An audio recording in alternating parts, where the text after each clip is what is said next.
What's up, my friends, and welcome to This Call May Be Recorded.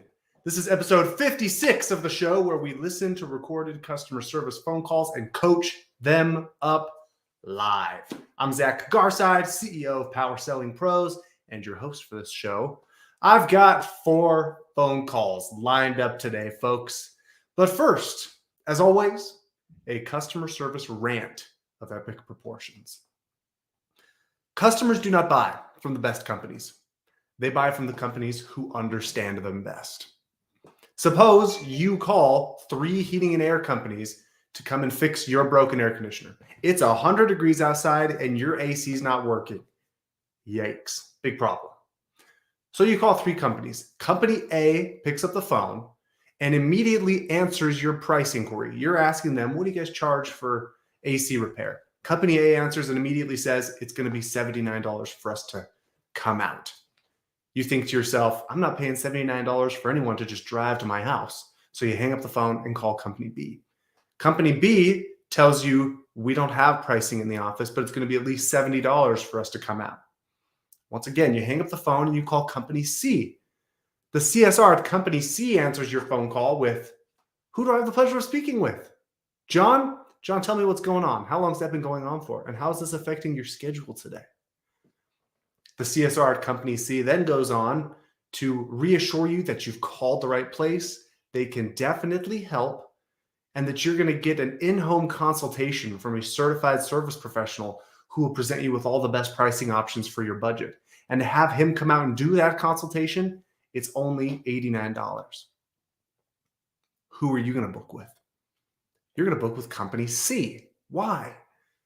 Because even though the price is at least $10 higher than the previous 2 companies, you feel understood and reassured by Company C. And that is the most important thing for a customer to feel when they are searching for a new service provider. Understood and reassured. I need to know that you get me, that you get where I'm coming from, what I'm going through, and what I'm experiencing. And I need to feel reassured that you're going to take care of it, that you can help me, that I've called the right place. That's what the Pattern for Excellence helps you do. It's our proprietary framework for creating wow experiences on the phone, for making customers feel understood, reassured, cared about, and like you're the only contractor for them. My friends, stop letting customers get bids from someone else. Stop letting your customers call around, shop around, look for quotes elsewhere. Create a wow experience for them. Make them feel like you get them more than anybody else, and they will work with you. I promise you will realize very quickly that the price is secondary. How quickly you can get out there is secondary. It's not that they're unimportant, because they are important, but they are secondary to feeling understood and reassured by the contractor whom they call. Customers do not buy from the best companies. They buy from the companies who understand them best. That is your rant of the day. With that, my friends, welcome to episode 56. In the comment section, let me know where you are tuning in from. What company are you from? Where in the country or the world are you watching from today? Excited for another great episode. For those of you that were here last time, we got the audio issues figured out, so we're all good now. All phone calls are going to play without a hitch today. And if they don't, well, they will. So, all that said, let's dive in, shall we? Let's dive into phone call number 1 in the comment section. As these phone calls play, please put your thoughts in there. Put your insights. If you were the coach, how would you support this CSR? What advice would you give them? What questions might you ask them to help them improve the customer experience that they provide for their customers? All right, let's go to this phone call now. Thank you for choosing. This is Trish. How can I make your day better? Hi, Trish. How are you doing today? I'm doing well, thank you. And yourself? Not too bad. I think we have a problem with our water heater. It's gas powered, and the pilot light keeps going out, which might mean, I guess, if it's anything like the other gas appliances, that it might need a new igniter. Okay, so have we done any service work for you before in the past? I'm not entirely sure, actually. Every new problem I research somebody new, so I might have had you guys out here before. Gotcha. Okay. Well, what we would do is send a technician out to the home. There would be a cost for the technician to come out to the home, and then there's a diagnostic labor rate. Once he diagnoses the issue, at that point, he would provide you with what it would cost for any repairs. So the trip fee is there's $79 to get him out to the home, and then the diagnostic labor rate is $20 every 15 minutes. Oof. Okay. All right. Yeah, that sounds like. Let me see if. Let me talk it over with my wife. I'll have to give you a call back. Okay. All right. All right.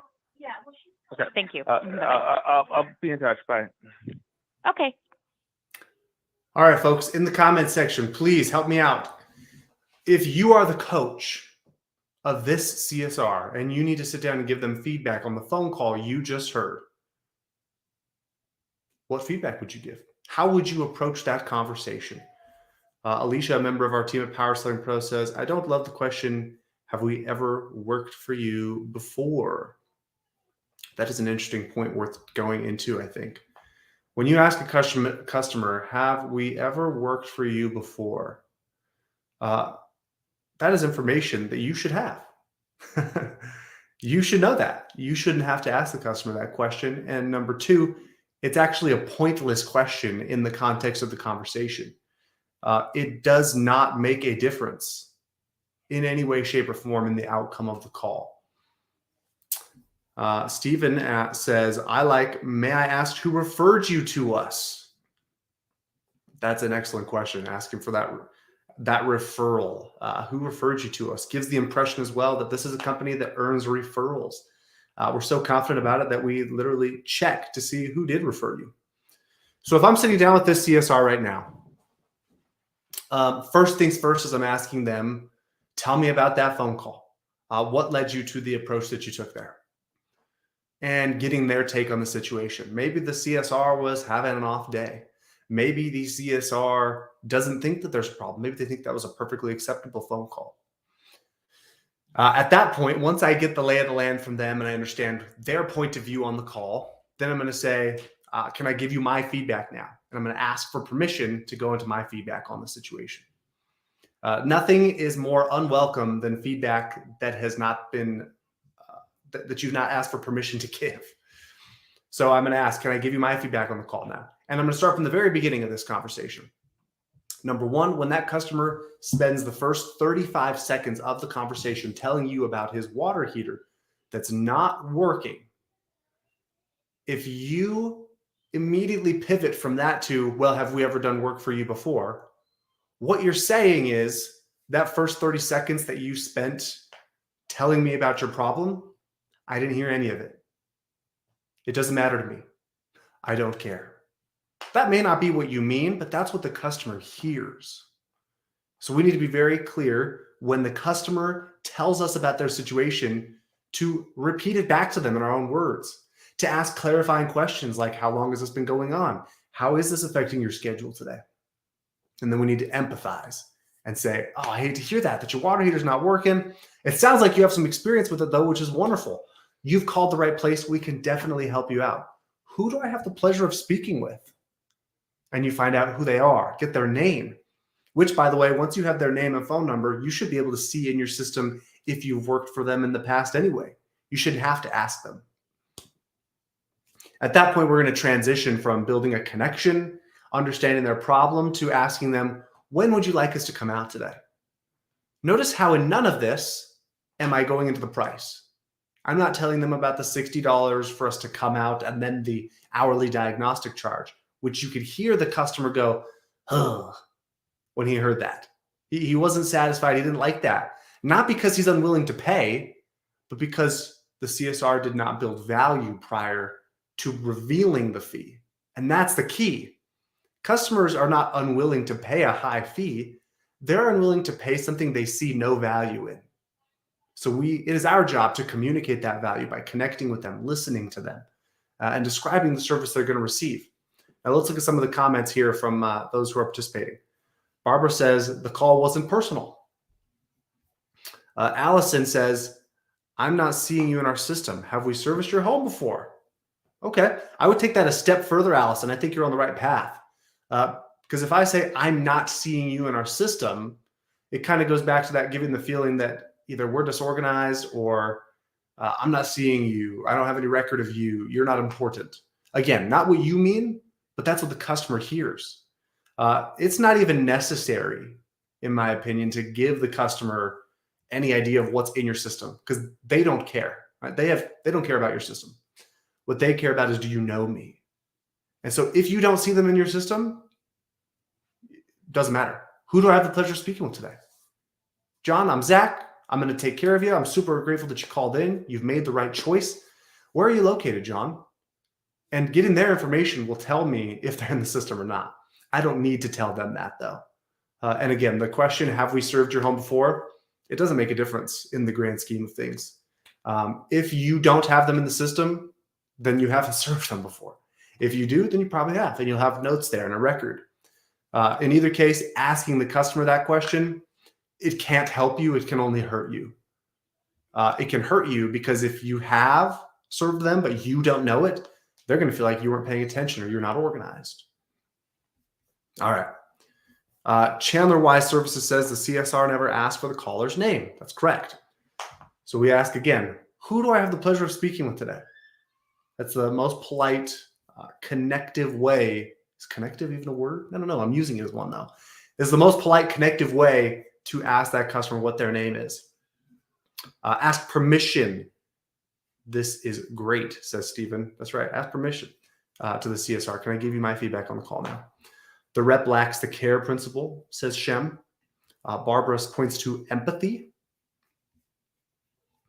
And here's an interesting one from Stephen. What inspired you to reach out to us today? I like that one. That's a good one, actually. I might steal that. People get new numbers all the time. That's a good point, Allison. Yeah, you make a very good point about that. People do get new numbers all the time. And then my name is blank. I'm here to serve you today. How can I make your day better? If you're shying away from those types of greetings because you feel like they're cheesy, they're not, you guys. They're great. Customers love that stuff. Customers love when you give them a nice like branded greeting, something like, "Can I make you smile today? How can I make your day better? Thanks for calling Amazing Heating and Air. How can I make your day amazing?" Customers love that stuff. It sticks out. It's different. It's memorable. It makes them laugh. Customers love them, says Barbara. And that is the truth. Cheesy is remembered, says Alicia. All right, let's listen to another phone call, shall we? This time, we're going to go with this call here. All right, there's the phone call. I'm going to play it now. Good morning. Thank you for calling. This is Elise. Who do I have the pleasure of speaking with today? Dale. Hi, Dale. How can I help you today? Well, my furnace is not working again. Oh, goodness. What's going on with it? My goodness. It just won't come on. It's been kind of, erratic. It'll come on and then it'll go off and then it'll come on again when it feels like it. And Oh, goodness. Oh, Yeah, goodness. absolutely. Well, let's get somebody out to you to come take a look at it. All right. Let me get this pulled up. And you're up, correct? Right. Okay. Let's see here. Yeah, and they also gave me a quote to clean the coils. Uh-huh. I could probably do that too if they got time whenever they come. I mean, I have a heater up here, so I'm not freezing to death or anything. Oh, good. Yeah, that is good to hear. All right. Well, we can definitely get you somebody out. It looks like the last time we were there was about, does November sound right? Yeah. Mm-hmm. Okay. Perfect. So we'd likely have to get out and give a new estimate for cleaning the coils. So they're going to come out and just see what's going on with it. Okay, what are we thinking so far, everybody? Kim says great reassurance. Alicia says great tone. She's so present. Shem says very positive. Barbara, that's going back to the greeting conversation we had just a second ago. Wonderful personal engagement and sympathizing with the customer. Absolutely. I love the way she said, oh, goodness, when the customer told her about the problem. I thought that was just flawless. Really, really fantastic way to empathize with the customer. With that, obviously a lot of positives here. Great greeting, empathy, listening. Right now, what we're seeing with this kind of conversation about what's going to have to happen, I always like to transition to that first by telling them we can help. We've got your back. You've called the right place. Sometimes CSRs will jump back and forth between the connection part of the call and the transaction part of the call, back and forth. Like, oh no, that's terrible. Well, let me tell you how it's going to work. Oh man, I hate to hear that. Okay, well, let me give you some details. And it's back and forth, and it's kind of, the customer's unsure, like, what are we doing right now? When there's a pause in the call, are you lost? Are you trying to find something in your system? Did I lose you? What's going on? So I'm a huge advocate for, and the best practice here is to listen, care, reassure the customer you can definitely help, ask when they want you to come out, and then get into the transactional details like they're talking about now. So excellent call here with tone, energy, empathy. I would just structure it a little bit differently so that these transactional details come after we've reassured the customer. We can definitely help you out. You have called the right place. Let's keep listening and see what happens next. Its current state, and then offer you options for repair, as well as any upfront pricing. And then Dale, what's your availability like to have a service expert come out? No, anytime. I'm home all the time. Okay. I don't go anywhere when it snows. I don't either. I'm from Florida. I don't know how to drive in this. Oh yeah, that is no fun to drive in the snow. Let's see here. So it looks like I can get you on the schedule for tomorrow. I have a 12 to 2 or a 2 to 4 o'clock. 12 to 2 would be good. Okay, perfect. And then we'll give you a 20 to 30 minute courtesy call prior to arrival. Is that enough time for you? Yeah. Okay. I'm here all the time, so yeah. Perfect. All right. And then I was just going to see if we have your information tagged here. Do you know the approximate age of your unit? All right, we'll pause right there. So great call. Would you hire that CSR? Give me a yes or no in the comments. If you were in charge of a call center and you were hiring right now, that person comes in to interview. Are you hiring that CSR? That's an excellent question, by the way, that Stephen Dale, who's on the call, taught me about. Actually, Stephen and Amanda, who work here at PowerSlam Pros, they showed me that when you call Delta Airlines customer support, after you get off the call, the helpline asks you, and I actually experienced this just a few weeks ago. I think it's 1 or 5. Would you hire the CSR who you just spoke to? Yes or no? 5 for yes, 1 for no. I was like, that's a great feedback question. Chandler Y Services, very much so. Yes. Alicia said, I'd just ask a question after offering time. Can I schedule that for you? Yes. Great point, Alicia. 12 to 2. Perfect. Can I book that appointment for you? So look at that. How interesting, guys. The CSR is getting all yeses from this crowd simply based on the positivity, the greeting, the tone, the empathy. Like, the quality of the conversation matters so much more.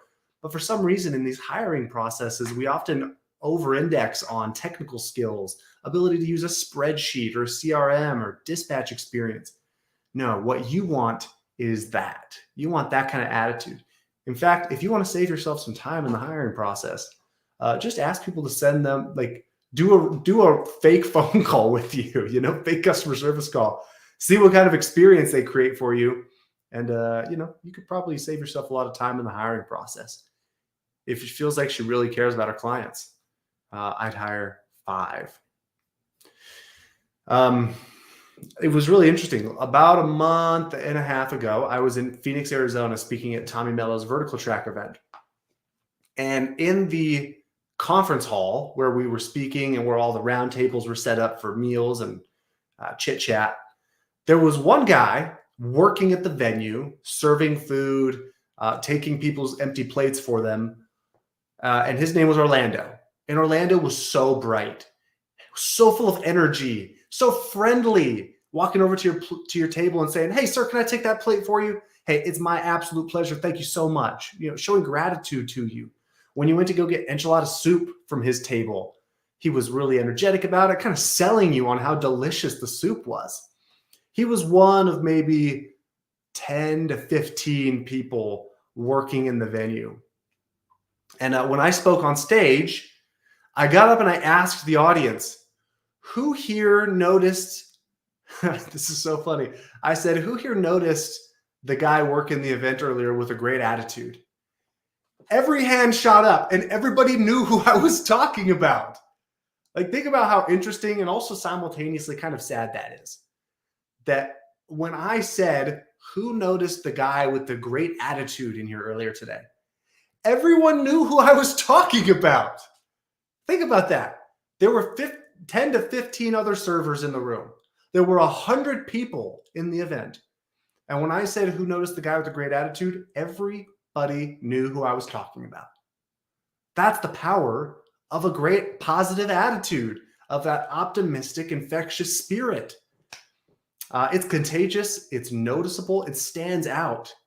Tommy Mello, actually, of course, being the guy who organized the event with the big successful company, he raised his hand and was like, "Oh yeah, we set up a job interview with him. Like, he's going to come work for us." It's really all about the attitude, guys. Barbara says that's awesome, but also telling for his coworkers. I think you're right, Barbara, but I also think one thing that's important to note here, and that is that I used to, in the past, I used to look at bad customer service as an indictment on the CSR. And like, the CSR doesn't have the skills, the CSR is not motivated, etc. And that is still true for many people, but it's more helpful, I think, and more productive from a coaching and improvement standpoint to not blame the CSR for their bad service experience, but to first question what type of leadership and environment they are working with. Because a great positive person in the wrong environment is very likely to perform at a very low level. They're very likely to have challenges and problems. Likewise, an average person in a killer environment with great leadership can rise up and be phenomenal. So when we hear bad phone calls, or when you hear something that you're not satisfied with, or see performance that you don't like, the most helpful and productive approach is to first question the leadership, the environment, the expectations, and then the person. It's easiest to blame the person and to say they're just not cut out for it.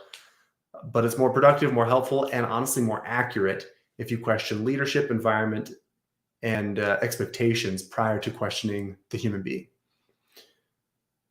So there you go.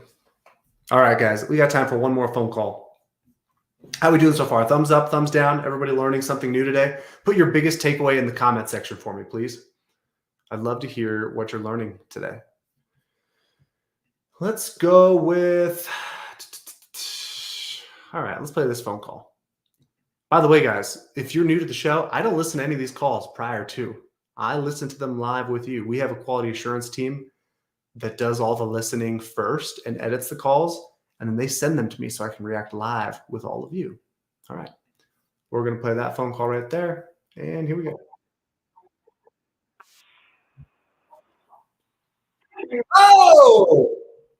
Oh, did you hear that greeting? Hold on, let's play that again. Oh my gosh. Give it up for Cindy, my friends. Woo! How can I make this the most comfortable call?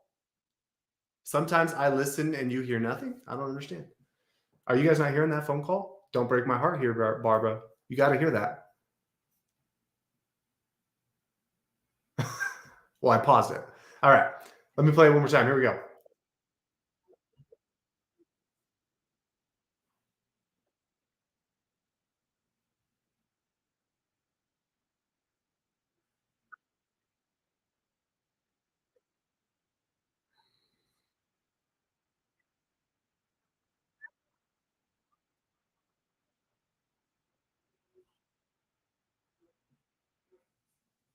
Wait a sec. Nobody's hearing the call? What's going on? I thought we addressed this.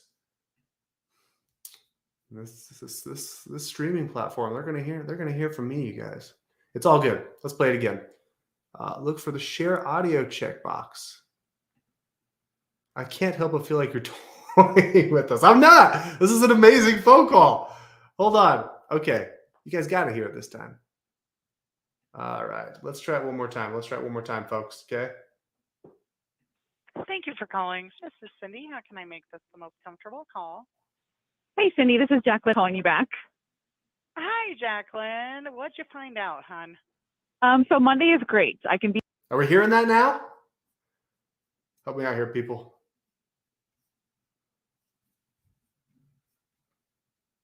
Got it. Okay. Woo! That was weird. I didn't do anything different that time. But I'm just going to leave the large screen up. How's that? All right. Thank you for calling. This is Cindy. How can I make this the most comfortable call? How can I make this the most comfortable call? Allison's like, good job, Zach. You got the sound to work.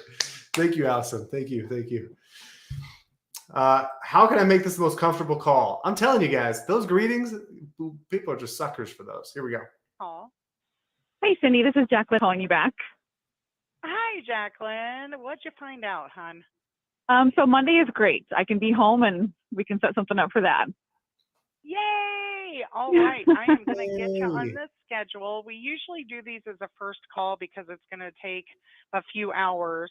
It can take anywhere from 4 to 5 hours, but Cesar's really good. And like I said, he's super experienced. So he may be able to get done a little sooner than that. But once again, there's not going to be any charge. We're going to get you all nice with a brand new coil, and you don't have to worry about 4th of July mishaps. Awesome. You guys are the best. That's amazing. Perfect. All right. So the dispatcher will give you a call. She probably will call you tonight before the end of the hour. I'm not sure how she does her first calls. I know normally it's the night before, but I don't know with the weekend. Okay. But Cesar will definitely give you a call the day of when he's heading your way too. Okay. Perfect. Okay. All right. And do you want to just make sure that he has my number and not my husband's, because I'll be the one at home? Yes, I actually, that's why I asked Angelique to get your number so I could add it to the account. So you're actually in service time, and I'll notate for him to call you. Okay, awesome. Thank you. My pleasure. All right, Jacqueline. Once again, sorry for the confusion, but I'm glad we're going to get you guys taken care of. And if you need anything or if something comes up, scheduling conflict, just questions in general, don't hesitate to give me a call, okay? Perfect. Thank you so much. You've been amazing. My pleasure. And thanks for being part of and having some patience with us. We'll get you guys nice and warm right now and cool in the summer. Great. Right, thank you. Have a good weekend. Anything. Take care. You as well. Thank you. Bye-bye, honey. Bye. Standing ovation, my friends. That was fantastic. Wow. What did you think of that phone call? That was terrific. Seriously, I absolutely loved that. First of all, how can I make this call the most comfortable call? Brilliant, beautiful, awesome job there. Great attitude throughout. Very excited to serve the customer. That right there is what I call conversational customer service. It doesn't feel like a transaction. It doesn't feel like I'm calling in and trying to negotiate with somebody. It feels like there's a friend, someone who cares about me on the other side of the phone, taking care of me. That customer is not calling any other contractors. I promise. They're not getting bids from anyone else. It's useless. It would be a waste of their time to call any other contractor after a conversation like that. Conversational service, great customer service is a force multiplier in your business, guys. Everything that's good becomes great with customer service. Everything that you do well becomes amazing when you incorporate great customer service. It's a differentiator, a force multiplier. It is just magic. Like, that was such a good call. Hats off to Cindy, that CSR there. You know what I need to do? I need to get like a confetti feature on here, like a celebratory call of the week thing going on. We'll do that. We'll do that for one of the future shows. All right, guys. Biggest takeaway in the comments, please, while I wrap this up. Tell me what you're learning today. This has been episode 56 of This Call May Be Recorded. Great customer service. There's nothing like it. It's the ultimate differentiator. It is the thing that makes you stand out. Stop letting customers get bids from someone else. Create a wow experience for them instead, and I promise they won't even think about calling somebody else. They'll only want to work with you. You'll be the only one going out and giving them a bid. That's what happens when you wow the customer over the phone. Thank you so much for joining us today, guys. This has been episode 56 of This Call May Be Recorded. We'll be back here next Friday for episode 57. Please share with your friends. If you're on Facebook, go ahead and share this with somebody that you think should watch the show next week. If you're on YouTube, hit the bell icon so you can be notified of next week's show. Subscribe to the Power Selling Pros YouTube channel. We'd love to have you here, and we'd love for you to bring your friends and colleagues with you. We'll see you next week.